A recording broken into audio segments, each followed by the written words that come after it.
All right, we're tracking a storm that's working its way along the international border in northeast North Dakota, north of Devil's Lake. Right now, Munich, the pink that you see on the radar here, that is the core of the hail with this storm. It's moving off to the east-northeast at about 25 miles per hour towards Langdon.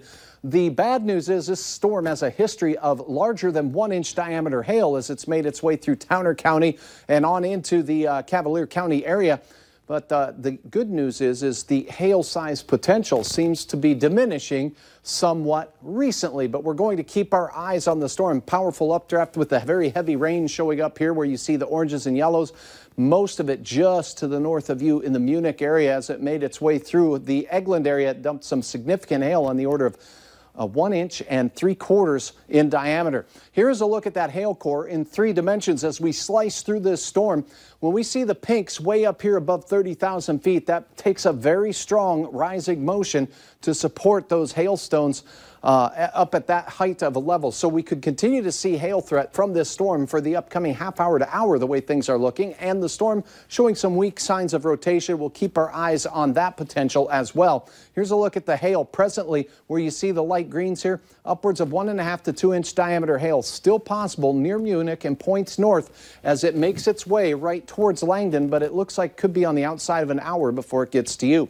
Monoman County, non-severe thunder showers making their way through your area, southern Clearwater County and the extreme northeastern reaches of the Detroit Lakes area and Becker County as the storms are trying to push their way towards Hubbard County. Those I expect to stay non-severe.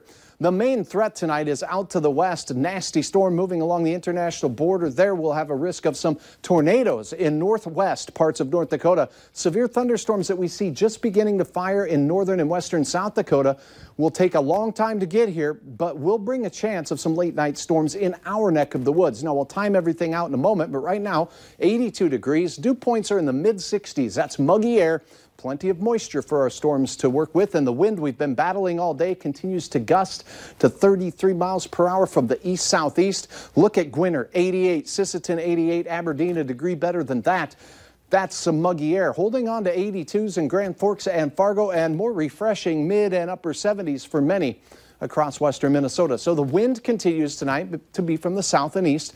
Here is a look at the progression of the storms that fire out west along the international border. As we go toward the 10 o'clock hour, we'll see those strong storms trying to encroach again on the areas where we have thunderstorms right now. Then along the South Dakota border, we'll see this blossom as we go toward the midnight hour. That is when we'll have the best chance in the eastern third of North Dakota. After midnight in western Minnesota, the storms will continue to race through before they fall apart and then redevelop out near Duluth. Morning temperatures well in the 60s, even close to 70 degrees as we go through your Friday. Our wind direction will be from the north, and it'll tame down under 10 miles per hour for much of the day. Temperatures still sizzling down to the south. Cannot rule out isolated thunderstorms, not expecting severe. But keep in mind, we may have some hit and miss variety storms, mainly across western Minnesota and the southern Red River Valley.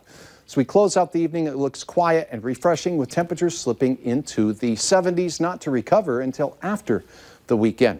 68 to start your day, temperatures rising into the mid 80s. North winds 5 to 15 miles per hour with an isolated evening thunder shower.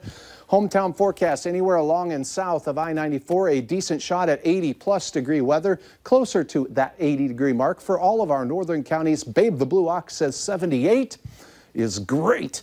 Now a look at a photo uploaded on our picture. Do you see the thing? Yeah, there it is. That's a mountain goat. There, Donna capturing that, and Moorhead. No, maybe that's a deer. All right, let's take a look at your forecast for Father's Day weekend. Very good chance of soaking showers in the Southern Valley into western Minnesota. And Sunday, a repeat performance with even soggier showers of rain. Some flooding potential, believe it or not, with some significant rainfall totals between 2 and 4 inches possible as we go through the weekend. Much quieter, and a return to warmer weather for next week. Warmer will be nice. Well, no rain, you know. Right. Yeah, after a series of days. A little break. Yeah, a little break. Thanks, Hutch. You bet.